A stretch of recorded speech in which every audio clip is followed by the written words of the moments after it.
Hello, my name is Rich Howard, owner of Architectural Builders Supply, and this is our introductory video on our CNC machine. We have a 48 by 96 3-axis machine that initially I wanted to purchase. Well, in fact, I've been wanting the idea of a CNC machine for more personal use for 25 years or so. Now, we've owned the company, or I have owned CNC equipment in the past in the process of manufacturing doors. There were CNC tools that we owned from a company in California by the name of Caval, very door industry specific sort of machines. There was another multi-axis tool changing router that we had in the past as well. But if you're doing a particular type of work, it's nice to have a tool that's meant for that particular type of work. And the CNC equipment that I've had in the past has been material specific. Well, this is a 3-axis machine. It's a 4x8 machine, as I mentioned. And when you come up with a reason to have one, you come up with a specific purpose. Well, behind me, you can see right there, and I'll show you a little bit more in a moment, is some shelving that's being built. So we're here in 2023, it's the last quarter of 2023, and in 2024, when you're seeing this video, we are moving into a larger facility. I initially wanted the machine to simply help build the structure of the warehouse of our distribution center. And that was the initial idea of the tool. And the initial idea of the tool was to help cut shelves and cut different pieces of wood that would be not a problem to do it by hand. It would just be time intensive. And the evolution that occurs when you have a new tool, you start to think, well, it does that job really well. I wonder what else I could use it for. And that's the stage that I'm at right now. The thinking is changing in terms of what the tool can be used for. So as we go through introducing new videos about the usage of the CNC machine, it's all going to start with just an introduction to what this tool is. So let's talk more about right now what the tool is. So the tool that I purchased is from a company by the name of ShopBot. And ShopBot's been in business for probably 25 years, maybe longer. I don't know their company history, but I know for sure probably 30 years. I probably became aware of ShopBot that many years ago. And back then it was a system where you built your own table out of 4x4 posts. And what they would have been selling you would be the guide rails and the gantry and the router, a 2.5 horse, don't quote me, I don't recall, a 2.5 horse Porter cable router. And I always thought to myself, boy, that would be a lot of fun as a hobby. Well, as the years continued on, once a year, once every 5 years, I would check their website and say, oh boy, they apparently have evolved. They've got additional machines. They've got some desktop machines. And then at one point, it got to a point where I saw, boy, you don't make your tables anymore. Their tables are that they're making tables now. And fast forward to 2023, and I realized moving to the new shop, the new warehouse distribution center, I need help building this place. Let me look up ShopBot. Well, sure enough, they've got a full deployment of tools. And I don't know much about the great world of CNC except to say that it's as vast as the ocean in terms of options and companies that do it and approaches and the science and forums and discussions and opinions and folks extremely willing to help other people around. And the videos that I've watched just attempting to learn some very introductory basic concepts has been enjoyable, in fact. So again, the tool started out with the idea of helping me build the shop, but the thinking changes when you have new capabilities, a new capacity. And that's what's evolved. An example of that would be, and I'll show you in a moment, an example of that would be a customer ordered a 24-inch by 36-inch fire-rated access panel, something that we have. And the fire-rated access panel is, 30 pounds, but it's a 2 foot by 3 foot steel structure. Well, shipping that through UPS is asking for trouble. It's a surface mount unit where there's a steel flange all the way around, and you can just look it up on our website. It's a JL Industries FD or fire door, an FD 2436. Well, that's going to get damaged in UPS. So what I realized that I could easily do is just cut a crate out of scraps, basically, and it's right off camera, but I've got a pile of OSB 7/16 OSB scrap. So I created a tool path that just gave me a sheet of OSB that was 29 by 41. And that just a single sheet. I made two of those. One cover for the backside and then another cover. Well, the thickness of the panel, what I need, plus the packaging is about 3.5 inch. So I took additional scrap and I already had the tool profile for the rectangle. I created an additional tool profile on the inside of that rectangle to where I would cut another profile. So I would cut the inside profile and then I would cut the outside profile, and all I would have left would be this 1 inch all the way around trim piece, donut, shim. And I took 5 or 6 of these and stacked them all together, glued them, and then I have basically a box, a structure. And I will show you a couple of pictures of that. I've got the completed box. I've screwed it closed, but the pictures will allow you to do that. So let's actually just look at it now, an example of what I've started using this tool for. Okay, here are some basic images showing the completed box. This isn't completed. These are just the pieces that I had cut and structured together. So here's one of the 2 lids in the back, and then just 5 or 6 or maybe 7 of those trim pieces. Here's another view on it. You can kind of just see what I created there. There's an edge view of it, and showing the near finished product is what it is. Now I'll show you a picture of the finished product. So here is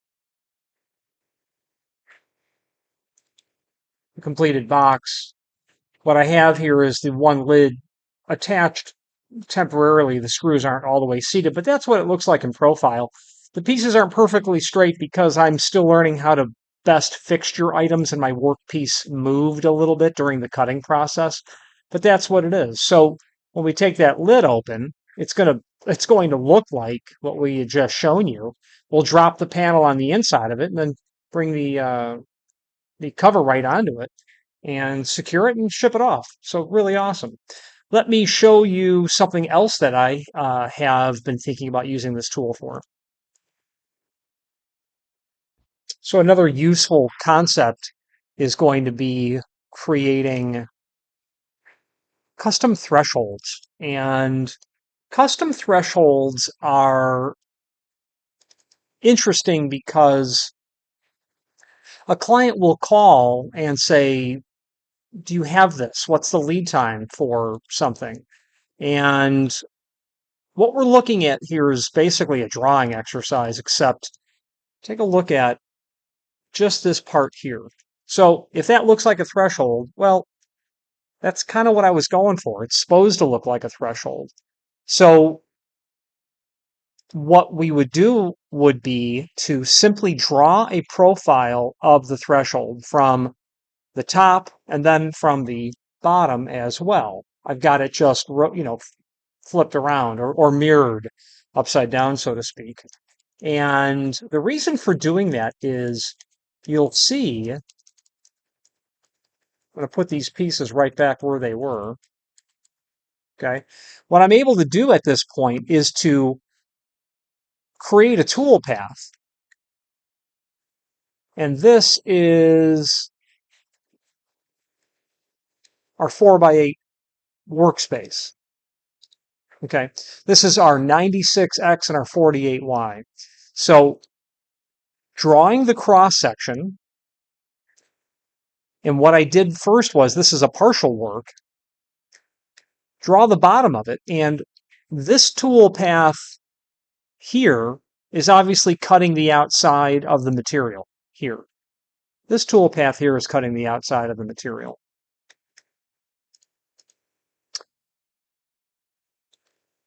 This tool path here, and I have it we're only looking at part of the toolpath. Let's turn them all off.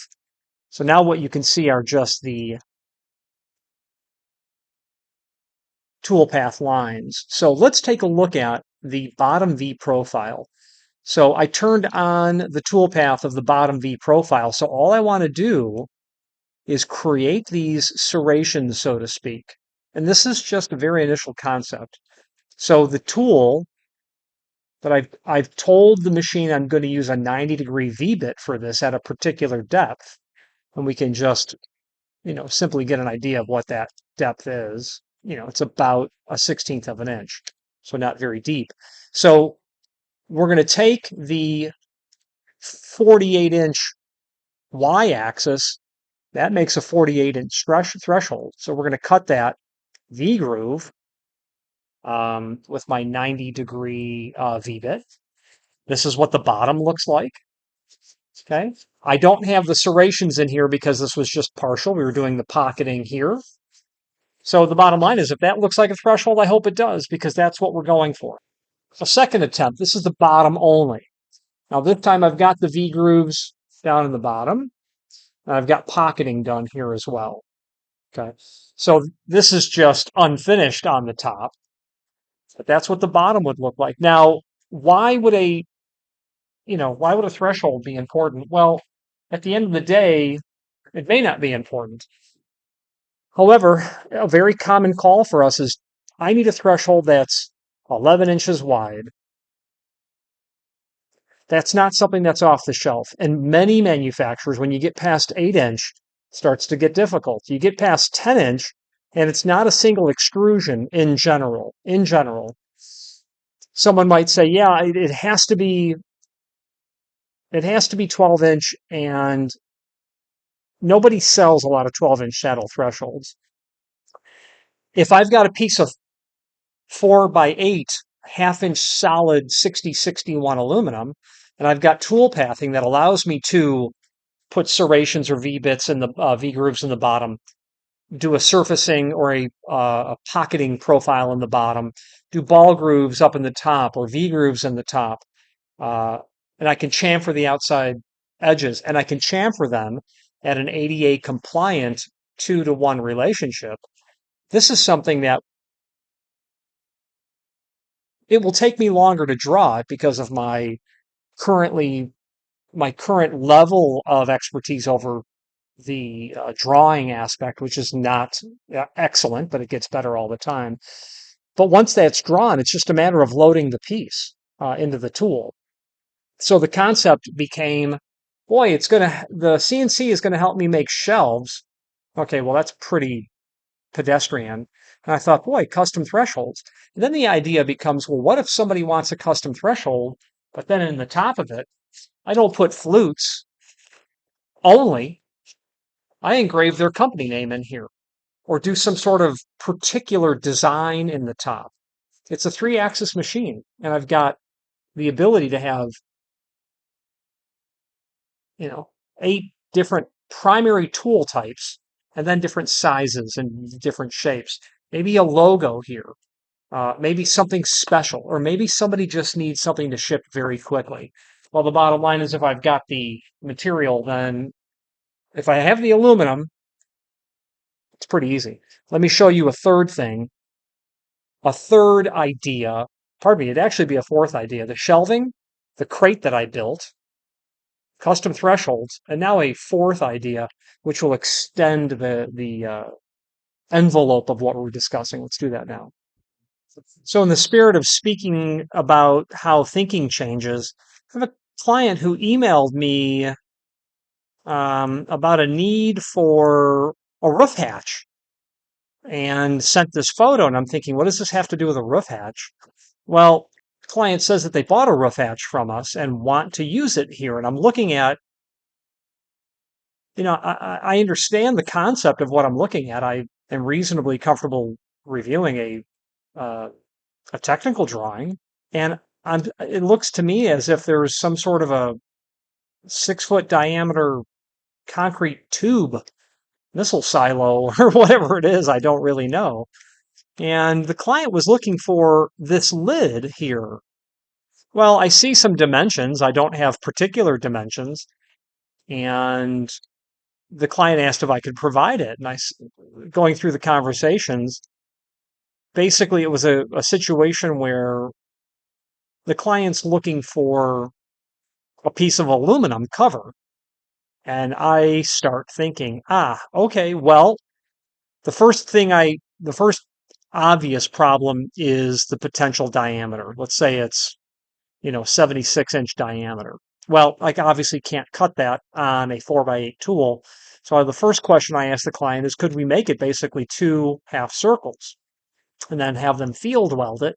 And what I would do is take, a piece that would be 7 foot in length and then 42-inch in width and cut a tool path that would be half of a circle. And I would do it from the bottom where I could put this V groove on it, whatever that dimension needs to be. Let's just say 60-inch, because it looks like it might actually be that. And my question to the client was, well, how thick does it need to be? And the client said 3-inch. Well, that's an extremely epic thick piece of aluminum. But I continued the mental exercise, figured out that that piece of aluminum would be exceptionally heavy. I'm not even sure if my structure would be able to handle it. I don't know actually how I would easily maneuver it, even though it can be done. The client then asked me to provide some sort of an idea about this half circle. So I provided him the following. Just a rather simple sort of showing, of a half circle, and then showing what the profile would look like. I would run a bit on that, and basically I would create a tool path that would stair step this with an end mill, and then come back and do cleaning passes with the bit. The issue is it would be an exceptionally large diameter V-bit, and it would be 3/4 shank. The ShopBot may or may not be rigid enough to handle it. So while this has not and will not be turning into a job, because what the client was actually looking for was a way to be able to have this manhole cover, this 3-inch thick, 7-foot diameter manhole cover with lifting mechanisms. And once I realized he wanted to take this and rotate it out, or I should say, move it in an upwards direction like you would with a roof hatch cover, I realized, well, that's outside of my purview. But the thinking starts to change, is just simply the bottom line. So now looking at a project like this, it went from custom shelves and then a custom shipping crate, custom thresholds, and then a custom manhole cover. So it gets to a point where what else can be done? And taking the idea of the custom thresholds even further, I've bought basically a buffing wheel that I'll be able to put into the spindle of the router and polish the top of this. So one concept leads to another concept is just simply the bottom line. Okay. Now let's take a look at let's move on with this video. Now let's take a look at the machine actually running. Let's just have it do some basic commands and we'll switch to that video. We'll move it around and then we will talk about what's up next and what the future will be for this CNC machine in terms of how I plan on implementing it. So let's do that now. Now let's take a look at this tool running. So all I did was give it a command to move towards us, basically.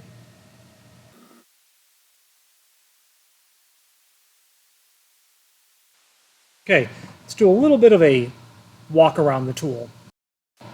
And I would certainly encourage that you visit the ShopBot website. There's the control box.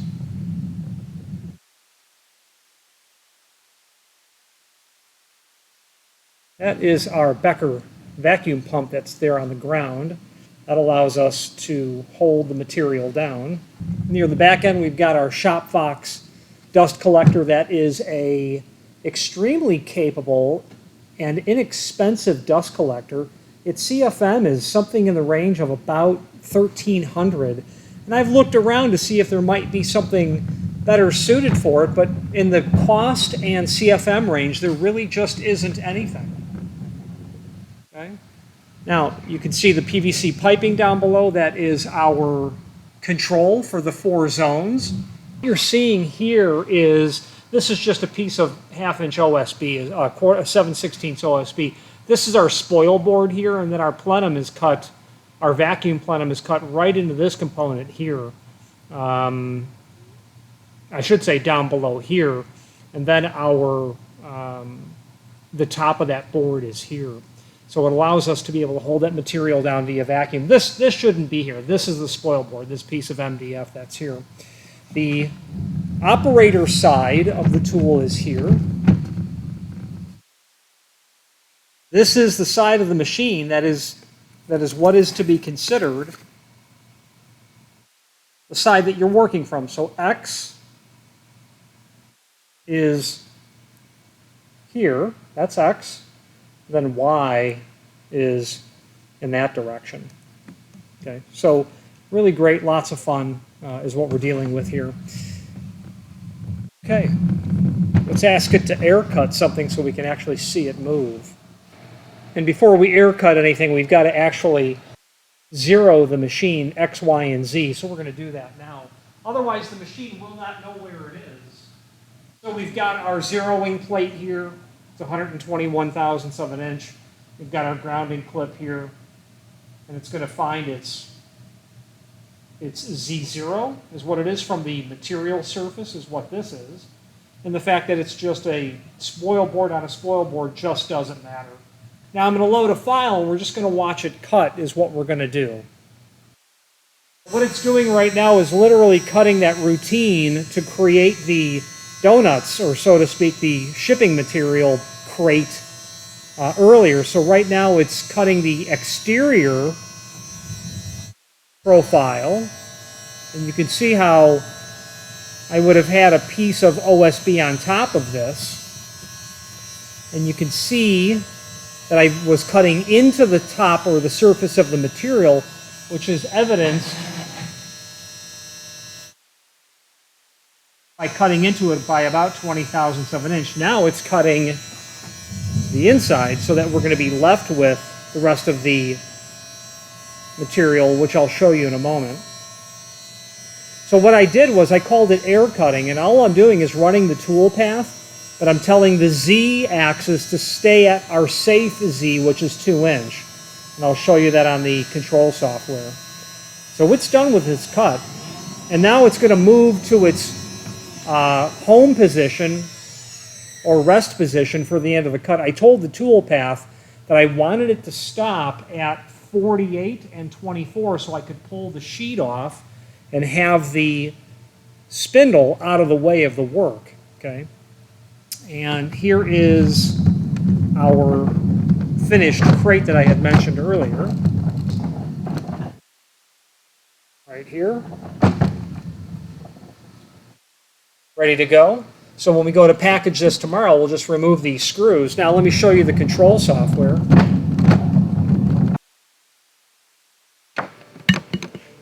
That's showing you its space. Right now it's at 48Z up X, 24Y, and 4Z. So what we'll do at this point is we'll just simply wrap up the video on camera, and we'll talk about what's next. That is an introduction to our ShopBot CNC that we've brought in to help us continue to move forward with building out our new distribution center.